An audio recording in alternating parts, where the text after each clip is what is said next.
ৰাখী বন্ধন সুৰক্ষাৰ এক বান্ধন। আজি পবিত্ৰ ৰাখী বন্ধন, ভাতৃ-ভগ্নীৰ এটা বিশেষ দিন।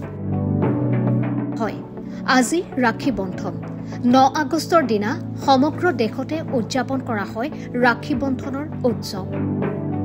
হিন্দু পঞ্জিকা অনুসৰি শাওন মাহৰ পূৰ্ণিমা তিথিৰ দিনটোতে এই উৎসৱ পালন কৰা হয়।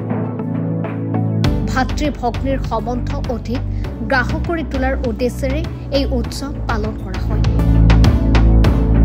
এই দিনটোতে বায়েকে অথবা ভনীয়েকে তেওঁলোকৰ ভায়েক বা ককায়েকৰ হাতত বান্ধি দিয়ে এডাল বিশ্বাসৰ সূতা, যাক কোৱা হয় ৰাখী। ইয়াতে লুকাই থাকে ভনীয়েক অথবা বায়েকজনীৰ মৰম, চেনেহ, ভালপোৱা আৰু ভায়েক বা ককায়েকৰ প্ৰতি থকা মংগল কামনা।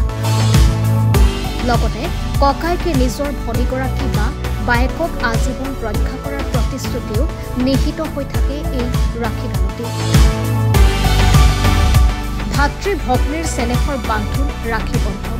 প্ৰতি বছৰৰ দৰে এইবাৰো পালন কৰা হ'ল ৰাখী বন্ধন।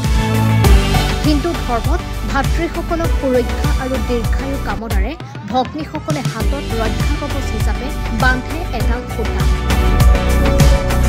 মৰম, বিশ্বাস, প্ৰতিশ্ৰুতিৰ বান্ধোন সুদৃঢ় কৰাৰ বাবে আজিৰ দিনটোতে বান্ধিলে ভনীয়েকে ককায়েকক, বায়েকে ভায়েকক ৰাখী।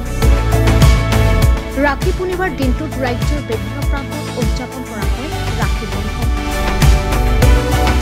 এইবাৰৰ ৰাখী বন্ধনৰ শুভ সময় আছিল শাওন মাহৰ পূৰ্ণিমা অৰ্থাৎ 8 আগষ্টৰ নিশা 2:12 পৰা এই ৰাখী বন্ধন উৎসৱটি আৰম্ভ হৈছে আৰু 9 আগষ্টৰ নিশা 1:24 শেষ হ'ব।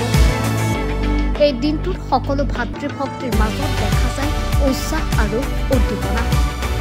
ৰাখী বন্ধনৰ দিনটোত নতুন পোছাক, গহনা, টকা বা বিভিন্ন ধৰণৰ সামগ্ৰী উপহাৰ দিয়ে ভাতৃয়ে ভগ্নীক বা ভগ্নী নাইবা জ্যেষ্ঠ ভগ্নীয়ে নিজৰ ভাতৃক। ভাতৃৰ সোঁহাতৰ মণিবন্ধনত পিন্ধাব লাগে ৰাখী। কপালত আঁকি দিব লাগে চন্দনৰ ফুট। অকণমান চাউল ভাতৃৰ ওপৰত ছটিয়াই দিয়াটো শুভ বুলি গণ্য কৰা হয়।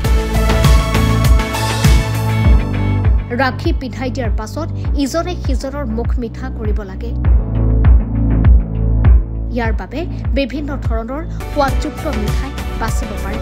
এনেদৰে ৰাখী বন্ধনৰ দিনটো অতি আনন্দ উল্লাসেৰে পালন কৰে ভাতৃ-ভগ্নীসকলে।